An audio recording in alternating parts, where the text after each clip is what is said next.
Hello primates, welcome to the zoo. Today I'm going to get in way over my head. Why?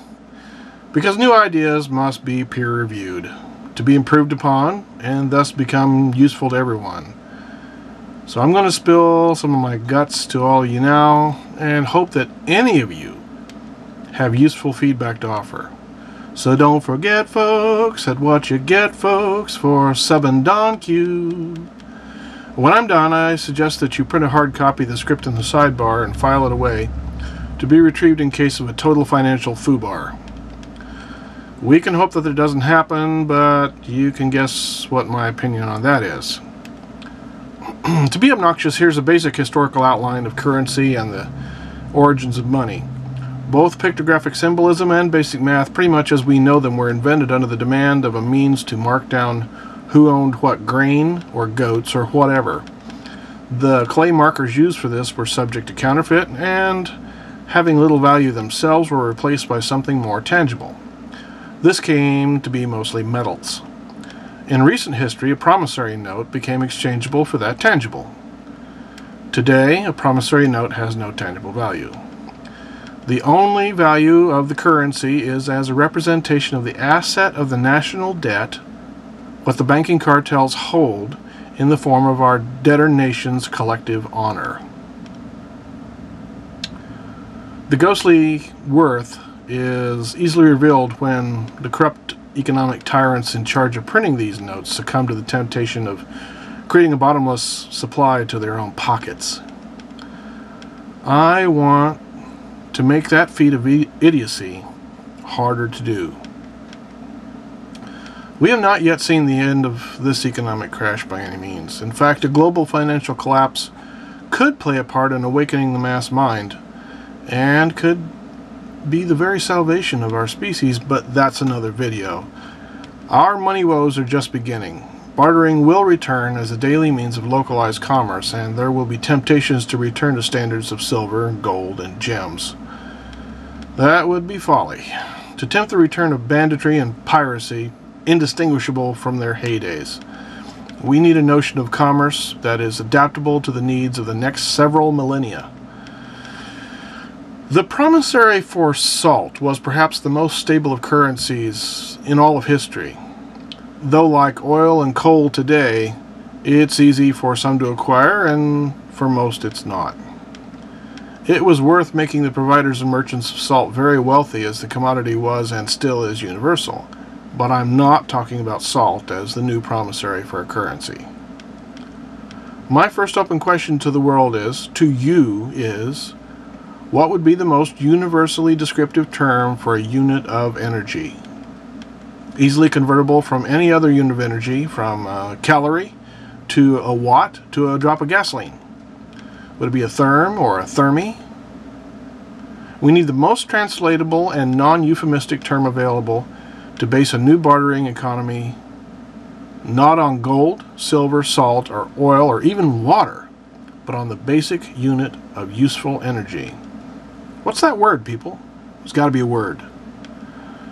Now, before you groan and roll your eyes and swear that I must be in bed with the bastards who got us here in the first place, hear me out. I am in over my head because I'm an industrial history anthropologist at best, and that's only because I say I am. I'm not a mathematician, clinical scientist, or economist, so I need help from you in fulfilling this vision. What it takes in energy to grow and sell a cucumber, a pair of scissors, or a toothbrush to market, it needs to be translatable into a universal quantity unit term of the energy required for that whatever's availability at the marketplace. Here's the part that makes it work. Reflected in the value of a defined energy unit is the composite value of a given product, and the composite value of a given product is its green to black ratio.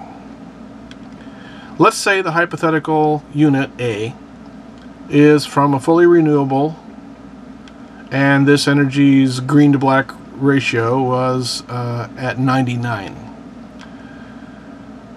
What that should mean is that the environmental cost to create that unit of green energy and to mitigate for subsequent damage is almost nothing.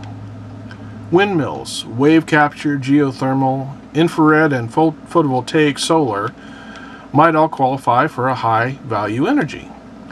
Let's say that hypothetical unit B is a filthy energy, and this energy's green-black ratio was rated at -99.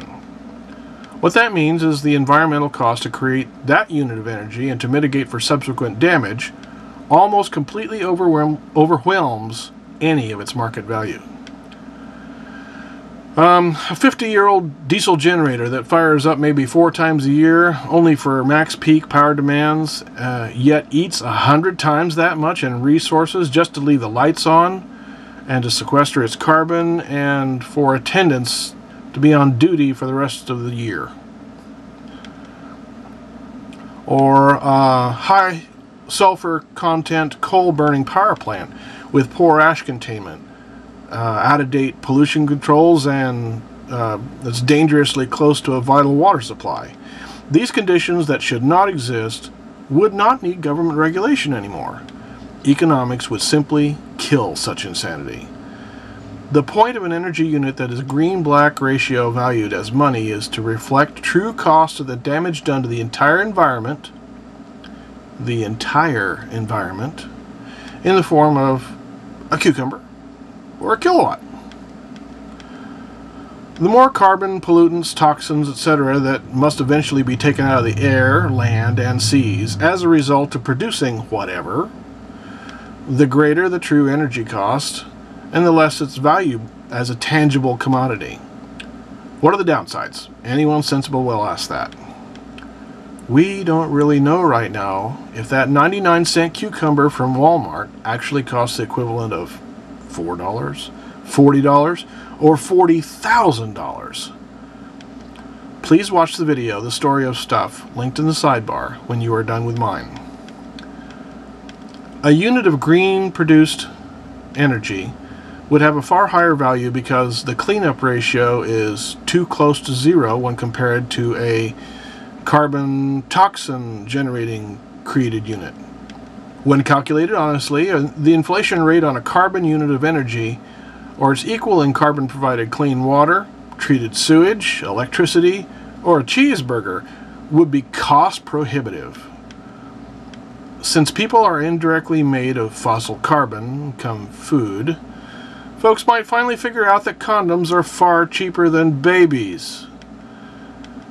Or for that matter, exercise and a healthy diet is far cheaper than a pacemaker and a bypass. But don't think I'm done. Just because the video needs to be, there's a great deal more left to say. But if it gets said or not will depend some on whether or not anyone is willing to not only listen, but to try to take it to another level, to give me feedback, and through the process, apply the whole thing to your life. Please enjoy your life. It's the only thing not borrowed from those yet to be.